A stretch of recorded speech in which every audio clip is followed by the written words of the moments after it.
So how many books should you read? Reading is very important because reading gives you a different perspective, and perspective precedes action, and your actions lead to your results. If you don't read and you change your mind and your thinking, your actions will remain the same. So how many books should you read? Let's explore this.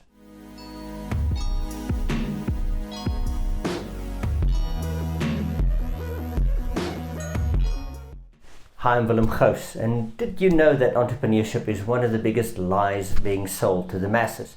Yes, they tell you that it's a way to uplift yourself, to escape poverty, and even to reduce inequality around the world. But that's not the truth, because entrepreneurship, what they don't tell you, is only designed to look after the needs of the customer, not the entrepreneur. Don't believe me? Look at the life, the working conditions and financial stability of a typical entrepreneur, and you see I speak the truth. That's why I founded The Human Entrepreneur, where I aim to keep entrepreneurs in the game by starting with you, the entrepreneur, first. Okay, so some people say 52 books a year, 1 a week, and others say 12 books a year, 1 book a month. I have tried both. So after this video, you will be able to determine what is the right approach for you. 52 books, I love this approach. It's a lot of content that you're going to learn over the span of a year.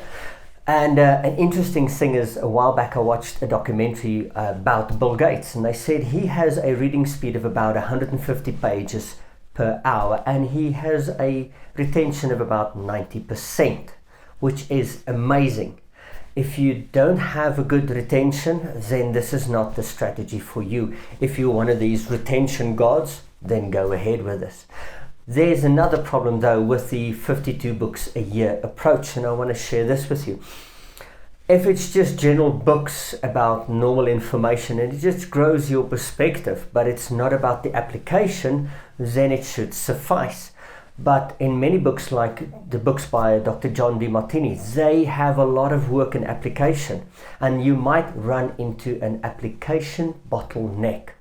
So that means you have to make 52 major or even minor changes within your life over a year, and to make those changes are very difficult. I've tried that a lot in my life and I don't always succeed, and tracking and applying 52 changes in your life in a year is a lot of work. So if application is going to be an issue for you and you just want to make 1 or 2 major changes in your life, then the 52 book approach is not your cup of tea.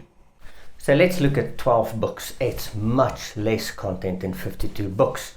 But after reading as many books as I possibly can for a long period of time, about 2 December holidays ago, I tried something weird and wonderful.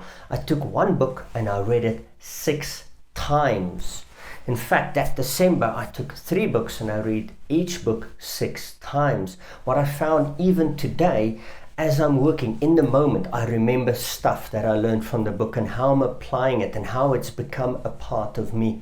So what I want to try to say is it became a part of me, it became a part of my thinking, and I had long-lasting changes with this concept. And since then, this is the way that I read books. I will read a book multiple times.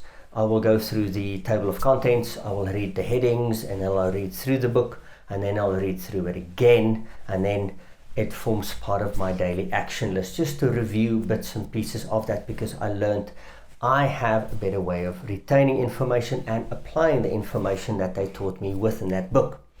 I hope this added a lot of value and helped you to determine what is the best approach to you. 12 or 52, you might end up on 24. You are in control, but find the rhythm that works for you, that yields the most amount of results.